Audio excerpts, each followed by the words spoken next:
प्रिय भाइयों और बहनों, आज हम साधारण समय का 19वां रविवार में हैं। सभी लोगों के दिलों में डर छिपा हुआ है। कुछ लोग शोर से डरते हैं और अन्य लोग सन्नाटा से। कुछ अंधेरे से डरते हैं और कुछ लोग आग से। कुछ लोग ऊंचाई से डरते हैं और अन्य लोग गहराई से। कुछ रक्त से डरते हैं और अन्य लोग विफलता से। इंसानों के लिए डर स्वाभाविक है, लेकिन बहुत अधिक भय और निराशा में जाना अच्छा नहीं है। एक भूत की कहानी है जो शाम को बांस का छोटा जंगल में मस्ती भरी आवाज कर रहा था। भूत को निपटाने के लिए एक दिन एक पुजारी को बुलाया गया। जैसे ही शाम को सब कुछ शांत हो गया, भयभीत शोर सुनाई दिया। पुजारी शैतान को देखने के लिए इच्छुक था। वह बांस के जंगल में घुस गया। कुछ लोग उसके साथ थे।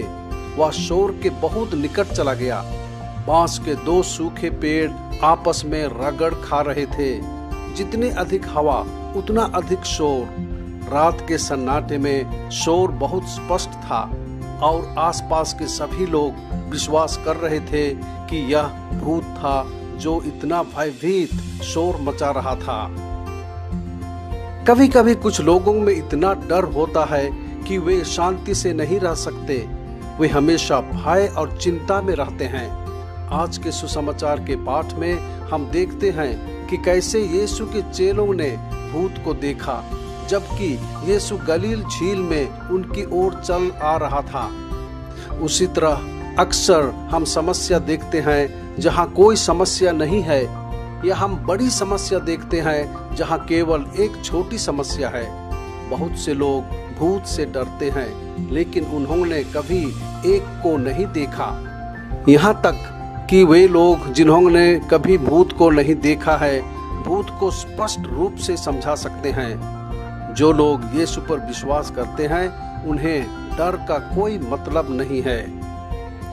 यीशु जानता था कि शिष्य भूतों से डरते थे। उसने उनसे कहा, डरो मत, यह मैं हूँ। अगर मैं तुम्हारे साथ हूँ तो डरने की कोई बात नहीं है।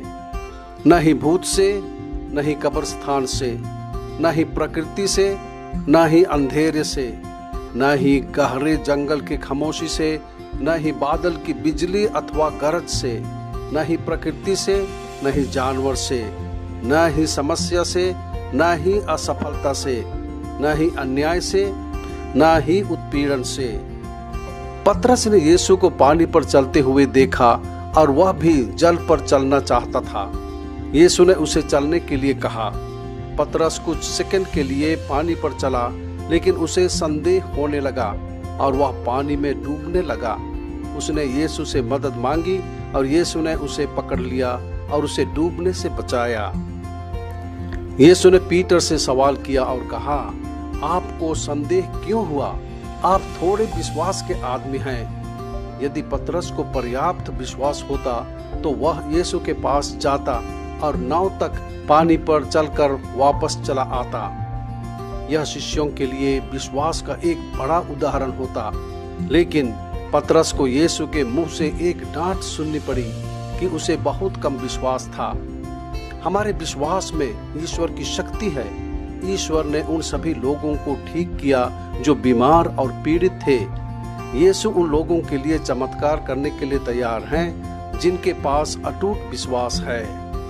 संत मत्ती के सुसमाचार अध्याय 9 श्लोक 20, 21 और 22 में हम पढ़ते हैं कि कैसे यीशु ने 12 साल से खून बह रही बीमारी से महिला को चंगा किया, क्योंकि उसने विश्वास के साथ यीशु के कपड़े को छुआ। वह विश्वास कर रही थी कि वह अपनी बीमारी से ठीक हो जाएगी। यीशु ने उसके विश्वास की प्रशंसा की। यीशु ने कहा कि उसके विश्वास ने उसे अच्छा कर दिया। यीशु ने कहा कि उसकी शक्ति बाहर चली गई थी उसके विश्वास के कारण, और वह ठीक हो गई। उसी तरह आज अपनी आस्था के अनुसार ईश्वर का उपहार प्राप्त करेंगे। अगर हमारे पास थोड़ा विश्वास है तो थोड़ा उपहार नीचे उतरेगा। अगर ज्यादा विश्वास है तो ज्यादा उपहार हमारे ऊपर उतरेंगे। लेकिन अगर हम पर कोई विश्वास नहीं है तो हमें ईश्वर से कोई आशीर्वाद नहीं मिलेगा।